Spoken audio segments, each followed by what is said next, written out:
بسم اللہ الرحمن الرحیم۔ السلام علیکم ناظرین، سرزمین ٹی وی کے پروگرام آگاہی کے ساتھ میں ہوں سفیر علی خان، اور آج میرے ساتھ انتہائی معتبر شخصیت موجود ہیں۔ آپ کا یہ تعارف کافی نہیں ہے کہ آپ ایک سینئر بیوروکریٹ ہیں، بلکہ اللہ تعالیٰ نے جو آپ کے اندر ایسے گنو خوبیاں پیدا کی ہیں جو کہ ہر عام انسان میں بالکل ہی نہیں ملتی۔ آپ پنجابی اور اردو کے اس وقت کے نایاب بلکہ بہت قیمتی شاعر ہیں۔ حالات حاضرہ پر آپ کالم نگار ہیں، تجزیہ کار ہیں اور ایک بہترین انسان ہیں۔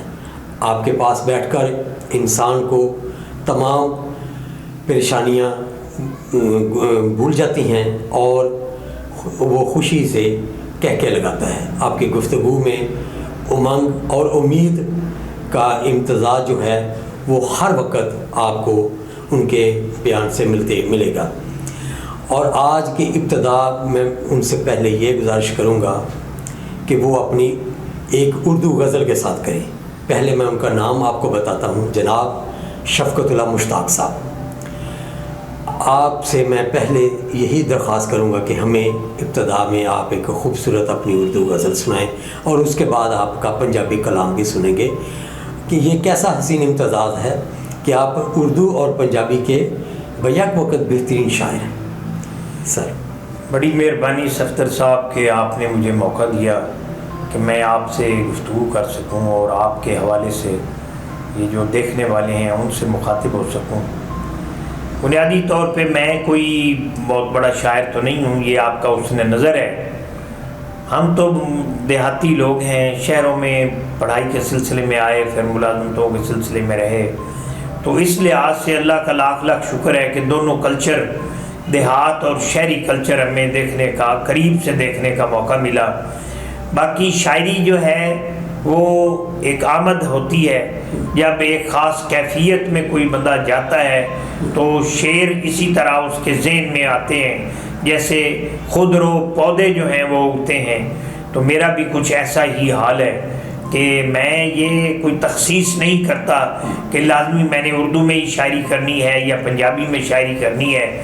میرا تو اس وقت اگر دل و دماغ میں کوئی شعر پھوٹتا ہے، خواہ پنجابی میں ہو یا اردو میں، تو میں اس کو ورثہ تحریر میں لاتا ہوں اور حاضرین اور ناظرین کے سامنے پیش کر دیتا ہوں۔ آپ نے چونکہ سب سے پہلے مجھے حکم دیا ہے کہ میں غزل سناؤں، تو میرا ایک سب سے پہلی جو کتاب تھی اس کا نام تھا کلام شفقت، اس سے ایک غزل جو ہے وہ سب سے پہلے میں آپ کو سناتا ہوں۔ مانا کے اوج پر ہے ستارہ رقیب کا، مانا کے اوج پر ہے ستارہ رقیب کا، ہم کو بھی مل گیا ہے ہمارے نصیب کا۔ مانا کے اوج پر ہے ستارہ رقیب کا، ہم کو بھی مل گیا ہے ہمارے نصیب کا، شاید کوئی غلط بھی تو میں نے نہیں کیا، شاید کوئی غلط بھی تو میں نے نہیں کیا، ہر روز سوچتا ہے یہ بچہ غریب کا، بہت خوب۔ یہ دیکھتے ہی دیکھتے جو آگ لگ گئی، یہ دیکھتے ہی دیکھتے جو آگ لگ گئی، اس وقت میں نے سمجھا وہ خطبہ خطیب کا، بہت خوب۔ دیکھی نہ جا سکی میرے چہرے کی مردنی، دیکھی نہ جا سکی میرے چہرے کی مردنی، لایا بدل بدل کے وہ نسخہ طبیب کا، شفقت دلوں کے فاصلے ہونے نہ پائے کم، لیکن تمام ہو گیا قصہ جریب کا۔ یہ میری کتاب تھی کلام شفقت، اس میں سے میں نے غزل جو ہے وہ پیش کی ہے۔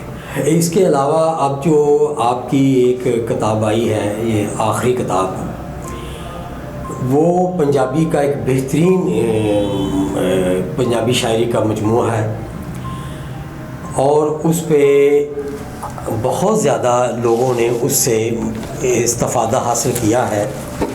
آپ کی کتاب بلند ہار جو کہ میرے ہاتھ میں ہے، جو کہ میں ناظرین کو بھی دکھانا چاہوں گا، اس میں آپ نے ماشاءاللہ حمد سے لے کے نعت سے لے کے تک غزل اور نظم اور اس میں بہترین شاعری آپ کو ہم لوگوں کو نظر آتی ہے، جس میں تصوف بھی ہے، تصوف کی گہرائی بھی ملتی ہے۔ تو میں آپ سے درخواست کروں گا کہ آپ ہمیں اس آپ کی جو کتاب بلند ہار ہے، اس کے بھی کسی غزل کی یا جو آپ مناسب سمجھیں کوئی ہمیں عنایت کریں۔ پنجابی شاعری جو ہے ویسے تو اس میں کلچر بھی ہوتا ہے، ثقافت بھی ہوتی ہے، سیاست بھی ہوتی ہے۔ اچھا، اس میں لوگوں کے رہن سہن، رہتل بہتل، ہر چیز جو ہے پنجابی شاعری میں آپ کو مل جاتی ہے۔ جس طرح کہ وارث شاہ کا جو قصہ ہیر ہے، لیکن میں سمجھتا ہوں کہ پنجابی کا سب سے جو نمایاں موضوع ہے نا، وہ تصوف ہے۔ صوفی اسی لیے جتنے ابتدائی جو شاعر تھے پنجابی کے، وہ صوفی شعراء تھے۔ پہلا صوفی شاعر جو تھا وہ بابا فرید تھا، اس کے بعد جو ہے یہ شاہ حسین ہے، سلطان باہو ہیں، بلے شاہ ہے، پیر میر علی شاہ صاحب ہیں، خواجہ غلام فرید ہیں۔ یہ سارے وہ ایک سلسلہ ہے جنہوں نے پنجابی میں شاعری کی ہے، اور اس شاعری کی زبان میں لوگوں کو جو ہے اللہ اور رسول کی تعلیمات سے بھی روشناس کرایا، ہجر اور درد کی بھی بات کی، لوگوں کی دل کی کیفیات کو بھی بدلا، اور انہیں یہ بھی بتایا کہ یہ جو دل ہے نا، یہ مرکز ہے، اس کو پاک رکھیں تاکہ یہاں اللہ تعالیٰ کی جو جلوہ ہے، اللہ تعالیٰ کا جو جلوہ ہے، تجلیات ہے، اس کا سلسلہ شروع ہو جائے، اور آپ جو ہیں وہ ایک خاص کیفیات میں جائیں، اور جو عبد اور معبود کا تعلق ہے اس کو عملی جامہ پہنایا جا سکے، اور اس کی ایک عملی ثبوت جو ہے وہ بھی پیش کیا جا سکے۔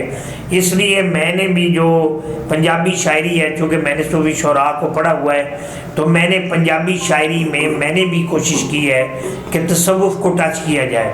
باقی ہاں جو ان کی علمی استعداد تھی، جو ان کا زہد و تقویٰ کا مقام صوفیاء کا تھا، اس کے مقابلے میں ہم تو کچھ بھی نہیں نا۔ اگر وہ آسمان تھے تو ہم زمین کی اتھاہ گہرائیاں ہیں، اس لیے ان والی بات تو نہیں ہے۔ لیکن بہرحال میری استعداد کے مطابق جو ہے میں نے بھی تصوف کو اور دیگر موضوعات کو اس میں سمونے کی کوشش کی ہے۔ ہم میں غزل پیش کرتا ہوں۔ جی پلیز۔ روندے باڑ ولاندے پیاں، روندے باڑ ولاندے پیاں، لوریاں نال سواندے پیاں، روندے باڑ ولاندے پیاں، لوریاں نال سواندے پیاں، کول ہنرتاں کچھ بھی نہیں سی، کول ہنرتاں کچھ بھی نہیں سی، مڑ بھی بتے لاندے پیاں، کول ہنرتاں کچھ بھی نہیں سی، مڑ بھی بتے لاندے پیاں، پنڈا نال نہیں رشتے توڑے، پنڈا نال نہیں رشتے توڑے، باویں شہر چ راندے پیاں، پنڈا نال نہیں رشتے توڑے، باویں شہر چ راندے پیاں، ویلے سانو جو کچھ دتا، ویلے سانو جو کچھ دتا، ویلے نو پرتاندے پیاں، جگ وچ کوئی تھوڑ نہیں سی، جگ وچ کوئی تھوڑ نہیں سی، مڑ بھی اسی سماندے پیاں، بھوکے ساں کچھ لبیا نہیں سی، بھوکے ساں کچھ لبیا نہیں سی، دھکے رج رج کھاندے پیاں، بیٹھن لئی کوئی تھاں نہیں لبھی، بیٹھن لئی کوئی تھاں نہیں لبھی، آندے پیاں جاندے پیاں، تینوں ہتھیں گانے بن کے، تینوں ہتھیں گانے بن کے، گاون تیرے گاندے پیاں، نچنا مینا سی پر شفقت، نچنا مینا سی پر شفقت، نچ کے یار مناندے پہ۔ بہت خوب، بہت خوب، ماشاءاللہ۔ شفقت صاحب، آپ تو کوزے میں دریا بند کرنے والی شخصیت ہیں۔ میں ایک چیز اور آپ سے آج پوچھنا چاہوں گا کہ ہمارے ملک میں اخلاقیات کا اس وقت بہت انحطاط ہو چکا ہے۔ آپ کسی بھی ڈپارٹمنٹ میں جائیں اور وہاں لوگوں سے ملیں تو آپ کو ایسے محسوس ہوتا ہے کہ جیسے آقا اور محکوم کا ایک رشتہ یہاں چل رہا ہے، لیکن جب آپ کے پاس کوئی شخص پہنچتا ہے تو اسے کچھ اور ہی نظارہ ملتا ہے۔ یہ اخلاقیات جو آپ میں ماشاءاللہ کٹ کٹ کر بھری ہیں، ان کی کیا معاشرے کے لیے کیا اہمیت ہے، اور یہ کس طرح ہم عوام میں اور خواص میں اس کو کس طرح پیدا کر سکتے ہیں؟ میں چاہوں گا کہ اس پر ضرور آپ روشنی ڈالیں۔ یہ بہت ضروری چیز ہے جو ہمارے معاشرے سے اس وقت مفقود ہوتی جا رہی ہے۔ دیکھیں، ہر قوم کی ایک تاریخ ہوتی ہے، اسی طرح ہمارے بھی اگر تاریخی طور پہ دیکھا جائے نا تو یہاں ایک فیوڈلزم رہا ہے۔ جس کی وجہ سے یہاں فیوڈل مینٹیلٹی پیدا ہوئی ہے کہ میں یہ سمجھ یہ رہا ہوں کہ میں طاقتور آدمی ہوں اور میری طاقت جو ہے وہ ریکگنائز تب ہی ہوگی اگر دوسرے کو میں نیچا دکھاؤں تو.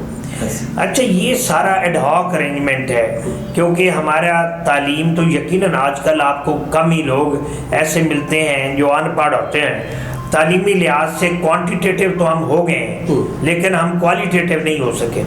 جب تک کوالٹی ایجوکیشن نہیں آتی نا اس وقت اگر کوالٹی ایجوکیشن ہو تو ظاہر ہے آپ کی نظر جو ہے وہ مستقبل پہ بھی ہوتی ہے, میرا آج پہ نہیں ہوتی. اگر مستقبل پہ آپ کی نظر ہو تو آپ کو بخوبی اس بات کا اندازہ ہوگا کہ جس شخص کو میں آج نیچا دکھا رہا ہوں وہ کسی مصلحت کے تحت مجھے تسلیم بھی کر لے گا, مجھے بڑا مان بھی لے گا, مجھے سلام بھی کر لے گا, میری ایکسپلائٹیشن کو برداشت بھی کر لے گا.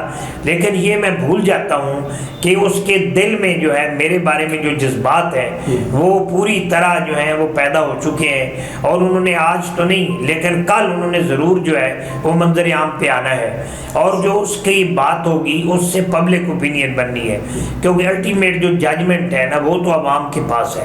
اچھا یہ کل جو ہے وہ کل نارمل بھی آ سکتی ہے اور میری زندگی کی کل بھی ہو سکتی ہے اور میں نے یہ دیکھا ہے کہ جو عوام کی جینون رائے ہے نا وہ اس دن آتی ہے جس دن انسان کی روح جو ہے اس کے بدن کو چھوڑتی ہے.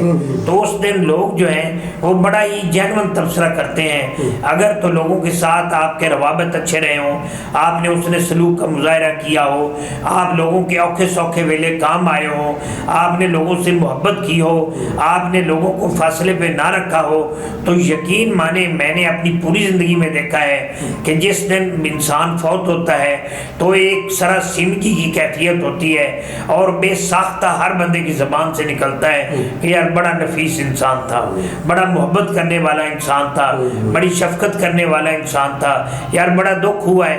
اب ان وجوہات یہ میں ساری چیزیں میں نے مشاہدہ کیا تو میں نے یہ سوچا کہ یار یہ جو آج کا دن ہے اس کو ہم کل پہ سیکریفائز کیوں نہیں کر رہے. ہمیں آج اگر اچھی بات ہم کریں گے تو یہ ہماری ایک قسم کی کیپٹلائزیشن ہوگی.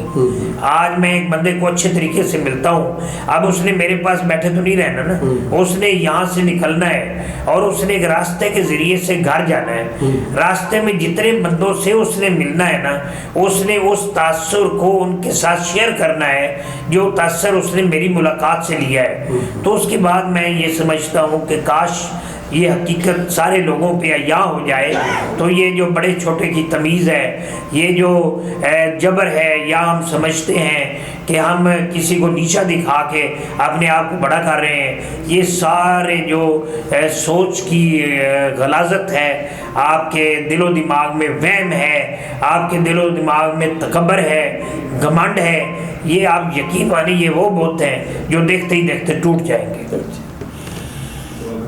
بہت خوبصورت باتیں ہیں آپ کی جو دل کرتا ہے کہ سنتا رہے انسان. آخر میں پھر گزارش کروں گا کہ تصوف جو آپ کے شاعری میں کوٹ کوٹ کر بھرا ہوا ہے, اس میں کیا انسان کے لیے بہتری پنہاں ہے اور اس کی کیا اہمیت ہے؟ اصل جو تصوف صوفیاء کرام نے دیا ہے, دیکھیں اب اس کی ایک تو وہ ہے جو تعلیمات صوفیاء کی اصل تعلیمات ہے جو ارلی صوفی تھے. اس کے بعد ظاہر وقت کے ساتھ ساتھ تعلیمات جو ہے نا وہ میں نے دیکھا ہے کہ لوگوں نے اپنے آنے والے جو نسلیں ہوتی ہیں نا انہوں نے اس تعلیم کو اپنے حساب سے ٹویسٹ کرنا ہوتا ہے. آج کل تو خیر تصوف یہی سمجھا جا رہا ہے کہ پیری مریدی کا نام ہے. اب پیری مریدی کرنے والے جو ہیں وہ اس کو فنانشل پرپس سے لے رہے ہیں اور جو دوسرے لوگ ہیں وہ مجبوراً ان کے پاس جاتے ہیں جن کو کوئی تکلیف ہوتی ہے یا دنیاوی مسائل ہوتے ہیں, اور ایک کچھ طبقہ ایسا ہے جو ان سے ویسے بادزن ہے, وہ سمجھتا ہے کہ کمرشلائزیشن آ گئی ہے. لیکن میں تو بات کرتا ہوں جو ایکچول صوفی ہیں ان کی تعلیمات کی. جو ایکچول صوفی ہے وہ دیکھیں بات شروع کرتا ہے کون فیکون سے. پھر میرے علی شاہ صاحب نے فرمایا کون فیکون تے کل دی گلے اسی ادا بھی پریت نبھائی, تو میں حرف نشان نہا جد دتی میم گواہی اج بھی پیر دسدے اوہو بیلے بوٹے کائی میرے علی رڑ دونوں بیٹھے جد سکھ دوہانو آئی. اب صوفی جو ہے بات شروع کرتے ہیں کن فیکون سے. کن فیکون کے بعد جو ہے وہ یہ ہے کہ الستو بربکم، اور جواب ہے کہ کالو بلا بے شک ہم تیرے بندے ہیں. اب بندے جو ہیں نا، یہ جو انسان نے اقرار کیا ہے کہ اللہ کے سامنے کہ ہم تیرے بندے ہیں، یہ ایک عہد ہے. یہ عہد کیا ہے کہ ہم ساری زندگی میں آپ کی تعلیمات کے مطابق زندگی بسر کرتے رہیں گے. اب جب دنیا میں بندہ آتا ہے تو بدن اور روح جو ہے ایک لطیف ہے اور ایک کثافت ہے. یہ دو چیزوں کا مرکب ہوتا ہے. اب کثافت جو ہے اس کی خصوصیات اور ہیں، لطافت کی خصوصیات بالکل مختلف ہیں. اب جو انسان ہے اس کو اللہ نے شعور دیا ہے، عقل دیا ہے، دل اور دماغ دیا ہے. اب ان کو یہ جو چیزیں میں نے بتائی ہیں ان کے ذریعے سے اس نے فیصلہ کرنا ہے کہ اس نے لطافت کو غالب کرنا ہے کثافت پر یا کثافت کو غالب کرنا ہے لطافت پر. اگر تو وہ دل اور دماغ کو کنٹرول کر لیتا ہے تو پھر لطافت غالب آ جاتی ہے کثافت پر. تو کثافت میں بھی وہی خوبیاں ہو جاتی ہیں جو آ جاتی ہیں جو لطافت میں ہوتی ہیں. اچھا، اب دل جو ہے، دل سب سے اہم چیز ہے. یہی وجہ ہے کہ صوفیاء نے دل پر بڑا زور دیا ہے. انہوں نے کہا ہے کہ دل جو ہے یہ بنیادی طور پہ شیطان بھی اس میں داخل ہو سکتا ہے اور ویسے رحمان کی بھی یہ جگہ ہے.